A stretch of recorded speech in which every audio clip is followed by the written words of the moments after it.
Hello, welcome to the Gemsbach. Today's topic is Super Meat Boy Forever, a 2020 game developed by Team Meat. When our heroes came to and couldn't find Nugget, they knew what they had to do. Super Meat Boy is one of the greatest 2D platformers of all time, and it is rightly renowned for having some of the best level design in the entire genre. Its follow-up is an auto-runner with randomized levels, sporting both a genre and a limited control scheme that seem targeted toward mobile gaming. Edmund McMillen, the original creator of the title character, who acted as artist and co-designer on SMB, was completely uninvolved in the development of the newer game. The musician Danny Baranowski, who provided the iconic original soundtrack for Super Meat Boy, was also absent from the development of the new title due to parting ways with Team Meat after some kind of dispute in the intervening years. And for the first year that it was available, the new title was distributed on PC solely through a controversial platform, the exclusivity-favoring, light-on-features Epic Games Store. These facts about Super Meat Boy Forever are by now well-established reasons that many players have bounced off of, negatively reviewed, or, more commonly, simply avoided the game. And seeing as I am a big fan of Super Meat Boy, and not in general a fan of most mobile games, you may suspect that I would agree with those unhappy and dismissive appraisals. But get this, I don't. I speak to you today in defense of an unjustly maligned game. Super Meat Boy Forever is a wonderful experience, and a worthy entry in its series. It is a game that has been wrongly labeled a mobile game, wrongly said to have poor level design and controls, and wrongly thought to be divorced from both the original creative team of Super Meat Boy and the vital creative energy of the late 2000s and early 2010s indie scene. Each of the sections hereafter will be titled with a false claim about the game that appears in many of its existing reviews, and will be focused on dispelling that myth. Along the way, you'll also get lots of insight into why I personally enjoy the game so much that I was inspired to make this video. There's no sense beating around the bush. As it's the main thing most people know and dislike about the game, let's jump straight in with a discussion of Super Meat Boy Forever's auto-running. By the time I first booted up the game, I had read a good number of user reviews, and though keeping an open mind, I was prepared for disappointment. The reviews made it sound like a series once known for its minimal yet highly dynamic platforming mechanics had abandoned all dynamism in favor of rigid, classic auto-running, with locked jump heights and segments that can only be completed with a correct sequence of perfectly timed inputs. Well, segments of the game do vary in flexibility, but imagine my surprise when I started playing and found that the controls are a crisp, responsive, elegant update to those of the original, that actually managed to retain the dynamic character of the controls in Super Meat Boy within the context of an auto-runner. Jump height is still determined by how long the button is depressed. Jumping at the base of a wall still results in a direct vertical slide to allow for a wall jump from a higher point. And the addition of punching and diving means that there is still considerable mid-air control despite the removal of direct management of horizontal acceleration. Again, like the original, the basic moveset of the character never changes or expands during the campaign.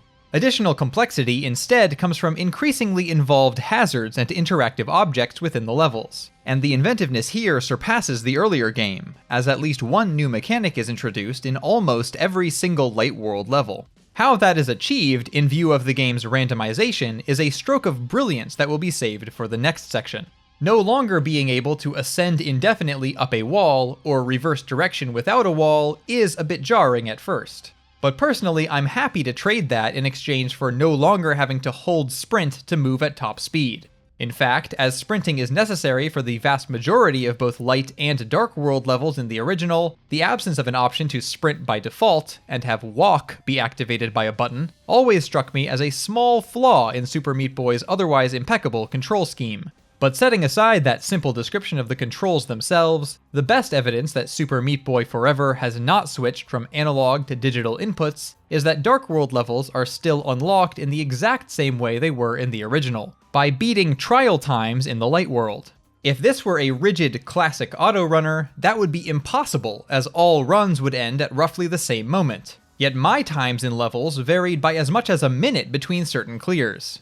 Not only is it very frequently possible to use the punches and dives to more quickly navigate sections, but there are in fact often alternate routes through level segments which allow players adept with the controls to entirely bypass time-consuming obstacles. I think the truth may be that the unhappy reviewers play for a short span of time, get frustrated at seeing their character running itself into saw blades over and over, and drop the game, having failed to recall that they had the exact same experience in Super Meat Boy a decade earlier, before learning to use the mechanics properly, with the only difference being that back then they were manually running Meat Boy into the saw blades over and over. For Super Meat Boy Forever is a seriously difficult game. I definitely don't think it's as unforgiving as many reviews allege, but it is still a game where my first kill on a couple later bosses and my first finish on a few of the later Dark World levels took me around half an hour each. Now, I don't know why anyone would be seeking out a sequel to Super Meat Boy without being interested in a challenge, but it is at any rate non-trivial to become fluent in the deceptively simple controls and advance through the levels. The skill floor is slightly higher than in both Meat Boy and Super Meat Boy, though in contrast to the rigidity inaccurately described by a great many folks, the skill ceiling remains about as high as ever. In the end, I feel I never should have doubted Tommy Refenes, the programmer and co-designer who made the original Super Meat Boy alongside McMillen. The meticulous tuning that Refenes did to get the trademark idiosyncrasies of the jumps, acceleration, and deceleration just right in Super Meat Boy is the stuff of legends. And in his role as programmer, co-designer, and team lead on Super Meat Boy Forever, that care and effort in the controls is just as clear. But to really see this, one has to consider how the controls fit into the game as a whole. In order to do that, we'll turn to the topic of level design.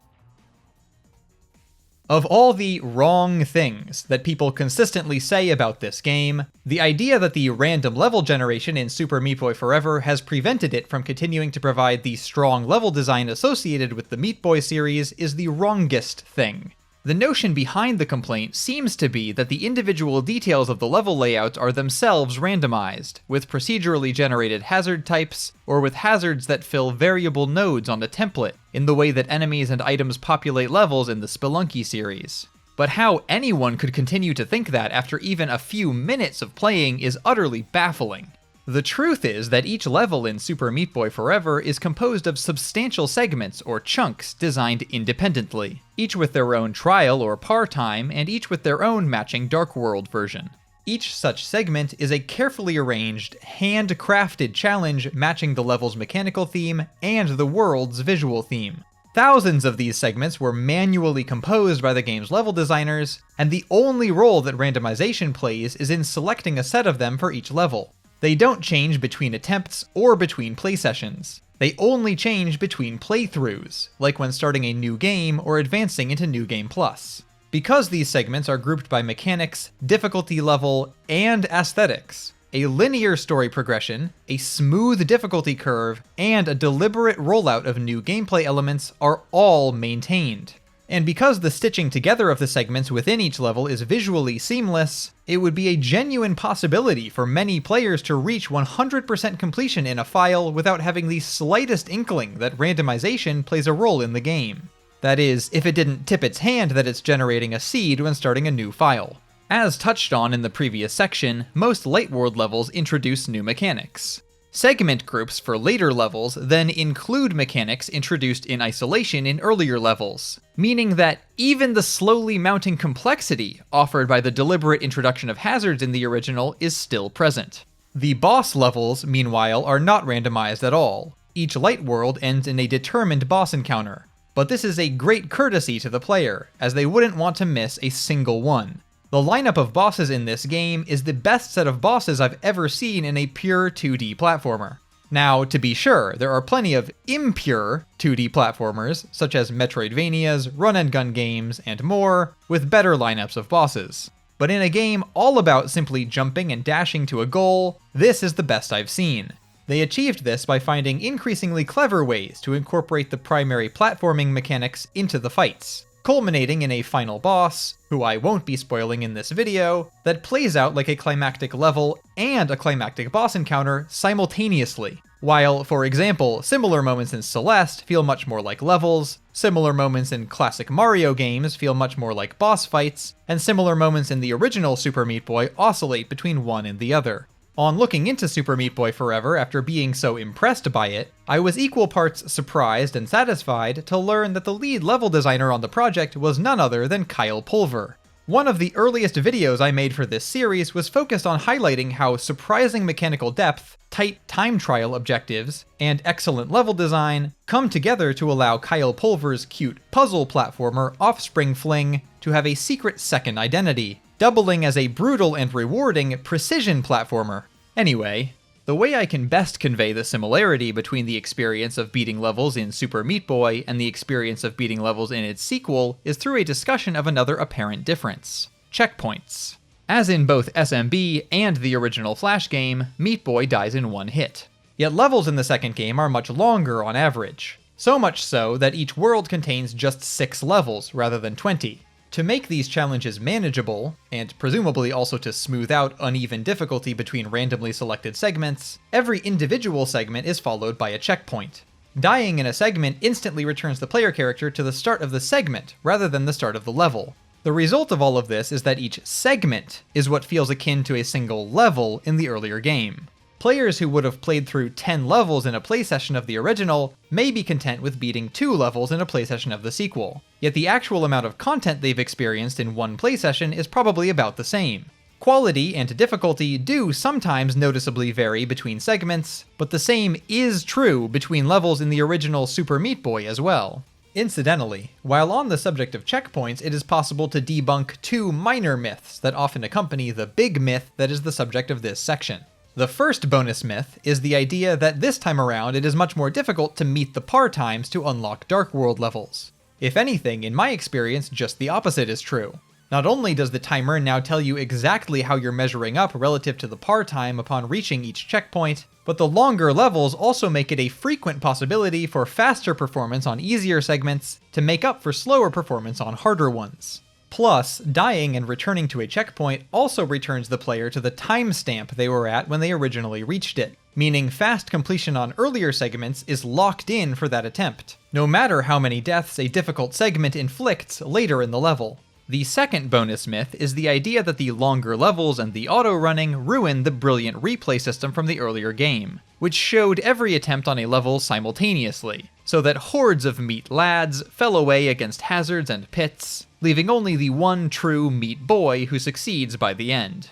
But again, it's the checkpoints to the rescue, as every attempt at a given segment spawns in together at each checkpoint during the replay, bringing forth swells of Meat Lad activity throughout, and stitching together the successful attempts at each segment into a seamless presentation across the level.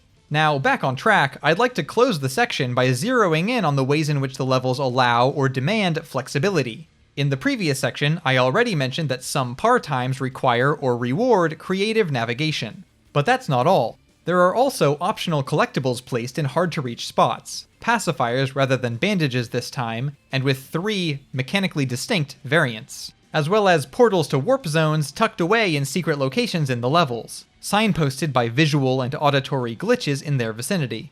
And by the way, the warp zones themselves are also levels of considerable brilliance, albeit of a different type.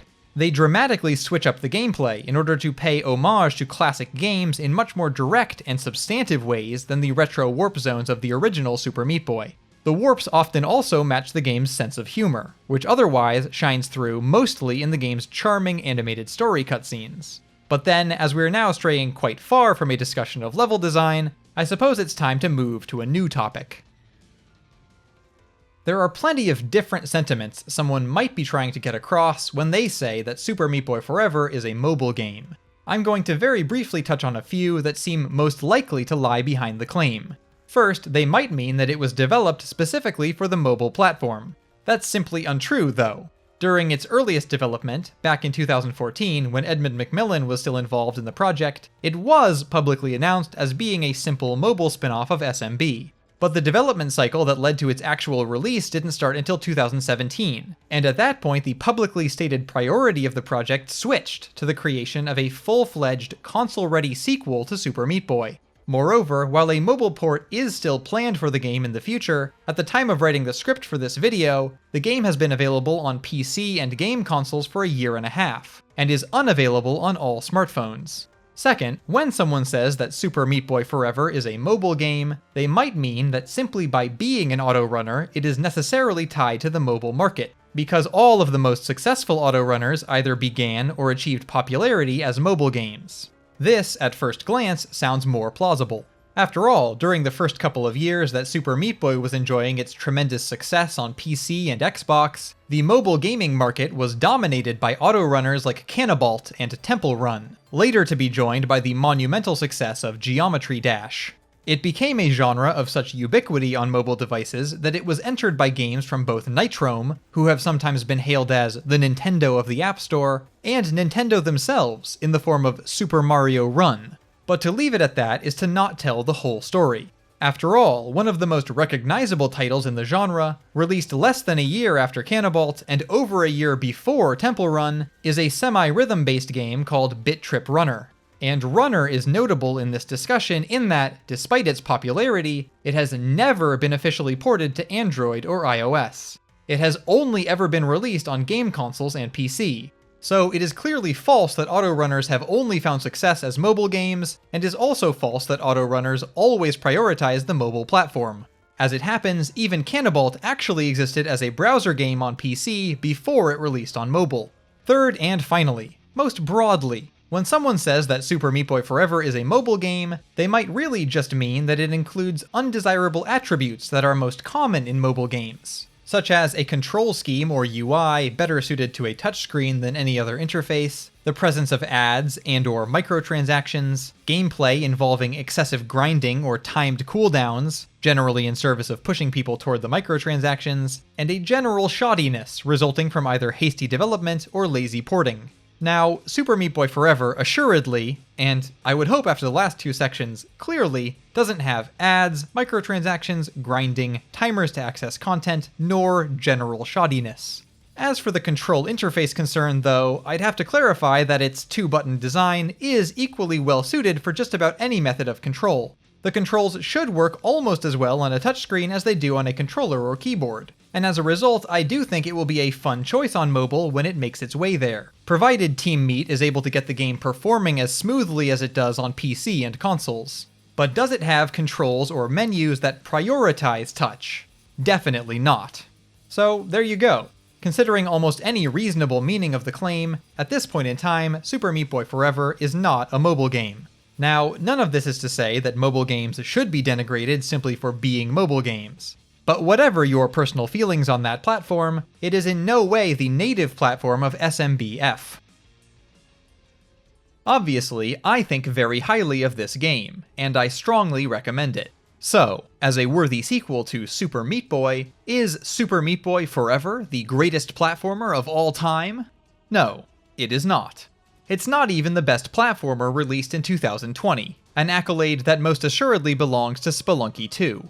In fact, I do have my own set of minor reservations about Super Meat Boy Forever. To prove that's true, and that I'm not some kind of sycophant, here's just 3 of my personal complaints. First, the lengthy duration of a full Light World and Dark World playthrough seems somewhat poorly matched with the enormous quantity of possible level layouts. Supposedly, it would be possible to play the entire game through 8 or more times in successive New Game Plus campaigns without encountering a campaign containing a single repeated segment, which is very cool. But playing through the Light World and Dark World can take between 10 and 20 hours, particularly if collecting pacifiers and S ranks. So only a very small percentage of players will maintain enough enthusiasm to play the game more than once or twice. Even completionists will find that all unlocks are possible in just 3 playthroughs. Second, the huge array of multi-level deathless achievements that I criticized as excessive in the original game makes an unwelcome return in the sequel. And they're arguably even worse here, as they push players who might otherwise have explored additional seeds and seen new segments, to instead play their existing seed repeatedly in a quest for perfection. Sad to see, as the sequel's addition of S ranks for deathless clears on individual levels already serves as a superior compromise. And third, I maintain that, like the music they provided for later releases of SMB, Ridiculon's music for SMBF is a step down, if only a small step, from the original Danny Baranowski soundtrack available on most releases of Super Meat Boy. That's no particular knock against Ridiculon, by the way. The tracks they've made for the last couple expansions to The Binding of Isaac Rebirth have been so terrific that they've finally brought the overall quality of the remake's soundtrack up to and beyond that of Baranowski's soundtrack for the Flash version. Meanwhile, I discussed how I found Baranowski's own more recent work on Crypt of the Necrodancer somewhat underwhelming in my video about that game. Now, you'll notice that none of these gripes of mine about this Meat Boy sequel are significant, and moreover that they have almost nothing in common with the set of popular gripes about the game. That's because the key takeaway here should be that Super Meat Boy Forever is a great game, currently immensely underrated, with strengths that overlap heavily with the strengths of its illustrious predecessor. Those who like challenging games and indie titles should play it. The 10 years between the release of the two titles did not dull the stellar design instincts of Tommy Refenes, and he was clearly supported in the production of Forever by a very talented team. In contrast to its reputation, Super Meat Boy Forever is in fact a fun, full-featured gaming experience sporting both sharp controls and exemplary level design. If, for whatever reason, you still feel compelled to refer to it as a spin-off rather than a sequel, feel free. But whatever you do, clear your mind of preconceptions and well-trafficked myths. Give the game a couple hours to reintroduce itself to you, as it's time, once again, to meet the meat.